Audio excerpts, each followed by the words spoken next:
is perfectly fine to dislike a certain product, but it's not okay to then go and demand the developers behind a game drop the original creator because they don't like them. And that has been happening for years when it's come to J.K. Rowling's Wizarding World. There are so many people who have demanded she drop her creation, give it to somebody else that they personally like. And of course, that is not going to happen. But now they're talking about how if Hogwarts Legacy 2 wants to avoid the same boycotts its predecessor faced that epically failed, the sequel cannot take the same approach.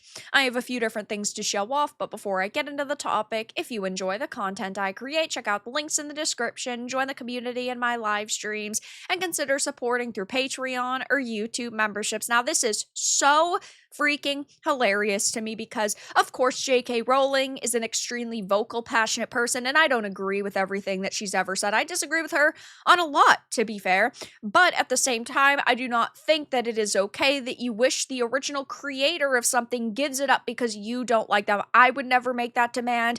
I don't think it's okay for anybody to make that demand, but the boycotts surrounding Hogwarts Legacy had epically failed. The Access Media failed, the SJWs failed, the activists did not get what they wanted. This game sold like hotcakes, and a sequel definitely would as well because the first one was really solid, though now the Access Media is coming out and saying they need to make major changes and people are wrecking them for it. So, it says for years the Harry Potter franchise has dominated pop culture, with Hogwarts Legacy acting as the franchise's most popular video game adaptation.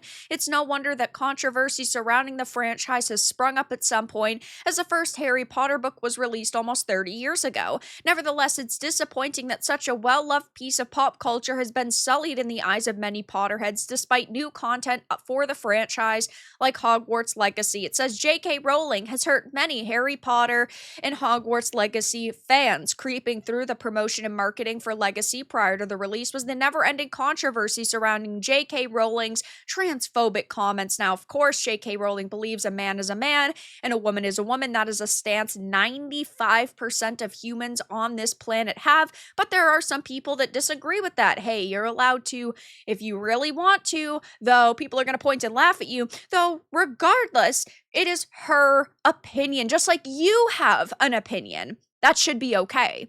It says, though, that Rowling's comments on the trans community in conjunction with the re-examination of portrayals of people of color in the books have essentially reduced the legacy of Potter from a juggernaut in young adult fiction to a nostalgic but messy memory. The large majority of her comments were posted on X, with the catalyst of these views being publicly perceived when she liked a tweet in 2018 that described transgender women as men in dresses. Of course, they have labeled her TERF, but they're saying that she has sullied the image of Harry Potter and that basically she needs to drop it. That is a stance Emma Watson also held many years ago, and I know that she's kind of flip-flopping now that she's realized she's getting a little bit older. She can't get these young cutesy roles anymore, so she needs to mature a bit, and in order to mature and kind of get a little bit farther away from Hermione, she needs more opportunities in Hollywood. Right now, being extremely vocal is not really what is making companies money.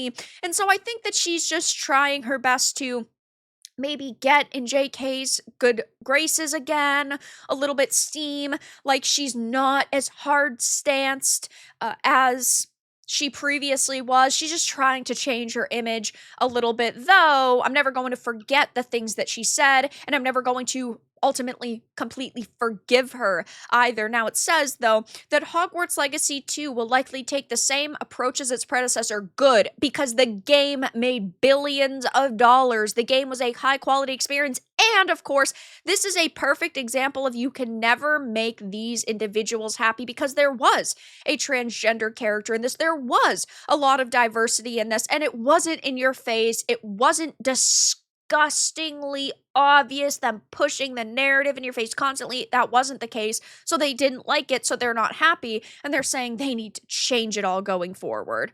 It says right away a few ideas sprung to mind. Serona Ryan's role as the head proprietor of the Three Broomsticks could be beneficial to the plot if the bar serves as a key location in 2. Perhaps she could once again come to the defense of her patrons, like the main students in the hypothetical sequel. If the game takes the mystery route, Serona Ryan could essentially act as the the archetypal trustworthy adult or mentor that mysteries led by teenagers tend to have. She could be a major quest giver and ally on certain tasks, appearing regularly throughout the entire game. And this just proves that they didn't play it, because you actually have to talk to Sirona quite a few times. They are, I wouldn't say the most important person in the game, but you're constantly going to the three broomsticks, you're talking to them quite a bit, and you can't really make them a much more prominent character without the character being completely shoved in your face. And really, they just want this to happen so that they can try to own J.K. Rowling, so they can try to upset J.K. Rowling. But I don't think that she cares. She wasn't really affiliated with this game. Sure, she made like one statement, like, I'm so proud of everybody affiliated with it, but that was it. She didn't write it. She didn't produce it. She didn't have a say in what happened in the game. And all she really cares about is that adaptations of her books are being made, though Game Rant believes they know best, and they are getting absolutely wrecked. First of all, they have an X account with 61,000 followers. This post has 29 likes, and it's got 100 comments and over 100 reposts already of people wrecking them. The boycotts literally did nothing. It sold 22 million units by the end of its release year, and it had nothing to do with any approach. Their problems with the very connection to Harry Potter. The devs even did everything they could to appease boycotters before the thing came out by putting in a trans character, and of course, these boycotts failed. And if you feel passionately enough, don't buy the game, don't support the game, don't support J.K. Rowling. But at the same time, don't go on and on and on about boycotts that you did not successfully pull off. Those boycotts had the impact of a gnat fart. The boycotts were great PR, though. There's no appeasing the scolds and the woke offia. Why bother trying? You literally can't win the game, so why play in the first place? The rant network continues to live down to my very low expectations.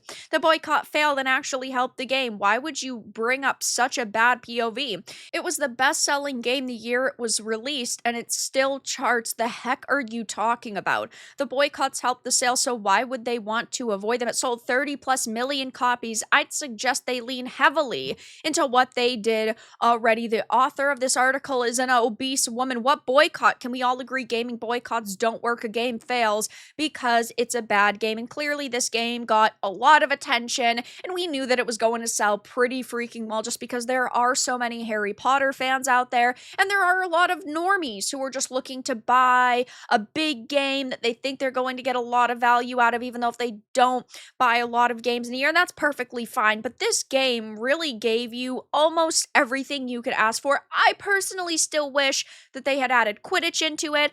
I wish that they had done a round of holiday DLC around a Christmas time where, of course, Hogwarts is all decorated and you can get new costumes, and maybe there's some special quests, things like that. But I still thought that they did a really good job for what this game was, and I thoroughly enjoyed it, and I definitely am looking forward to a sequel. But of course, these types of people are individuals you could never make happy, and it's why studios really shouldn't be listening to them and thinking that these are the types of gamers that they need their product to appeal to, because these people don't really buy video games, and even if they do buy a couple a year, they're still going to boycott it because J.K. Rowling is profiting off of it, and they don't want to support her at all whatsoever. So I can't say I'm shocked that they are starting to bring up Hogwarts Legacy again and how it needs to be changed, given we've